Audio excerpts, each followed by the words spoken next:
आगे बढ़ते हैं, मुंगेली से खबर है जहां पर सहकारी बैंक में घोटाला हुआ है। लोरमी इलाके के बैगा आदिवासी के हक पर डाका डाला गया। बैगाओं के किसान क्रेडिट कार्ड से गबन का मामला सामने आया है। फर्जी तरीके से लोन निकालने और धान बेचने का ये मामला है। 3 ब्रांच मैनेजर और एक पासिंग अधिकारी की मिली भगत, इसका खुलासा हुआ है। 14 किसानों के पासबुक और बैंक के सभी दस्तावेज 5 दलालों के पास हैं। कलेक्टर ने आरोपियों के खिलाफ एफआईआर के निर्देश दे दिए हैं। तो मुंगेली से खबर आपको बता रहे हैं, सहकारी बैंक में घोटाला। लोरमी इलाके के बैगा आदिवासी के हक पर डाका डाला गया। किसान क्रेडिट कार्ड के जरिए गबन किया गया है। फर्जी तरीके से लोन निकालने और धान बेचने का ये मामला।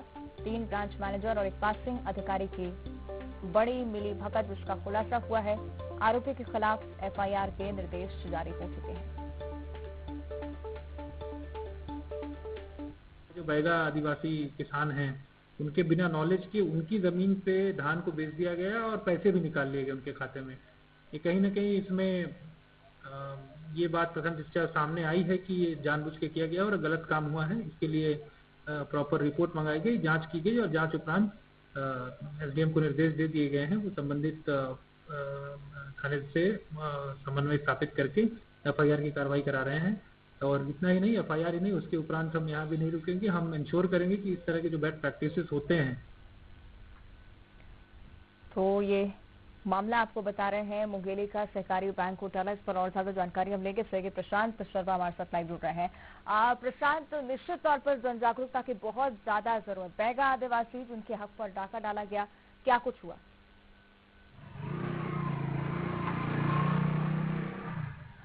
जी, मैं बता दूं अवंतिका कि ये पूरा मामला मुंगेली जिले के लोरमी के सहकारिता बैंक का है, जहां बैगा किसानों के नाम पर उनके क्रेडिट कार्ड से लाखों रुपए लोन के रूप में निकाल लिए गए। इतना ही नहीं, उनके खातों से किसान सम्मान निधि की राशि भी निकाल ली गई और किसानों को पता ही नहीं है। और सबसे बड़ी बात यह है अवंतिका कि किसान आज तक कभी बैंक पहुंचे भी नहीं है और उनके जो पासबुक या बैंक संबंधी जो दस्तावेज है वो बिचौलियों के पास है।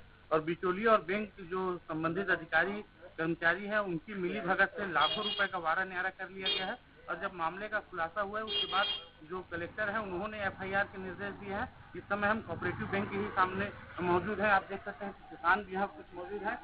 बताना जानकारी देंगे किस तरह ये पूरा घोटाला गड़बड़ी रहा है। लोरमी विकासखंड की धान खरीदी में ऑर्गेनाइज क्राइम प्रारंभ हो गया है। एक संगठित अपराध होने के कारण सैकड़ों किसानों के नाम पर फर्जी लोन उठाना, भारत सरकार की किसान सम्मान निधि आदिवासियों तक नहीं पहुंच रही है, राज्य शासन की राजीव न्याय योजना किसानों तक नहीं पहुंच रही है। बिचौलिए एक संगठित रूप से अपराध कर रहे हैं, जिसमें बैंक प्रबंधन, सहकारिता के कर्मचारी एवं अन्य कर्मचारियों की मिलीभगत है।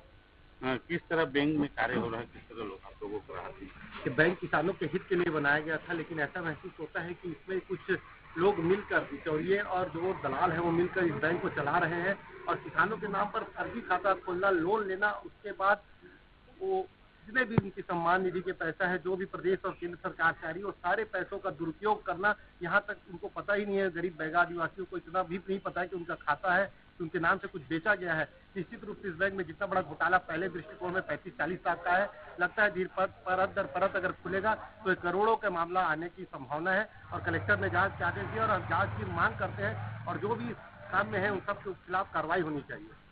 साथ ही मैं बता दूं उनके कि अभी जो एक बिचौलिया है अनिल पटेल, उसके खिलाफ एफआईआर दर्ज हुआ है। इसके साथ ही तत्कालीन जो 3 ब्रांच मैनेजर हैं, उनके खिलाफ भी जांच के आदेश दिए गए हैं, क्योंकि बिना बैंक के मिली भगत की ब्रांच मैनेजर या जो पासिंग अधिकारी होते हैं, उनके मिली भगत के बगैर इतना बड़ा घोटाला होना असंभव है। तो इसको देखते हुए जो संबंधित अधिकारी हैं और जो बिचौलिए हैं, उनके खिलाफ एफआईआर के आदेश दिए गए हैं। जी बिल्कुल, कार्रवाई की बहुत ज्यादा जरूरत प्रशांत इस मामले में। शुक्रिया आपका इस पूरी जानकारी के लिए।